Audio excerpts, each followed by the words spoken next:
எனக்கு ஏற்கனவே ஒரு மேரேஜ் ஆகிடுது. ஆகிட்டு ஒரு 5 வருஷமா என் ஒய்ஃப் எங்கே போனாங்க ஏது போனாங்க இது வரைக்கும் தெரியாது. பணத்துக்காக என்ன மறந்து அவங்க கூட போனியே, என் தங்கமான மனசை விட்டு அவங்க கூட போனியே. இடையில ஒரு 2 வருஷம் முன்னாடி அம்முன்னு ஒரு பொண்ணு நான் ஆசைப்பட்டு கேட்கறதுக்கு பயந்தேன். எப்படி அந்த பொண்ணு எப்படி நம்ம கேட்கலாம். பார்த்த உடனே எனக்கு ரொம்ப வருஷமா எனக்கு ஆசை இருந்தது. சரின்னு சொல்லிட்டு சரி அப்புறம் இந்த பொண்ணு அந்த பொண்ணு ஏன் போச்சு? உங்க மனைவி, முதல் மனைவி. அது அத வேற ஞாபகப்படுத்திட்டீங்க. நெஞ்சமெல்லாம் பொண்ணு அறக்கு தம்பி, மறக்க முடியல. விருதுநகர்ல அக்கா பையன் இருக்கான். அக்கா பையன் வந்து வேலை இல்லாமல் இருந்தா சொல்லி நான் வீட்டுக்கு கூப்பிட்டு வந்து வேலை தங்க வச்சு வேலை அவன் என்ன செஞ்சுதான்.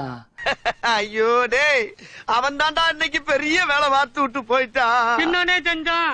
சரி வேலை அக்கா பையனாச்சே, அப்படியே சரி என் பொண்ணையும் கல்யாணம் பண்ணி கொடுத்துடலாம். சரி நான் வீட்லயே தங்க வச்சிருந்தேன். இவன் பொண்ணை விட்டுட்டான். என் மனைவியை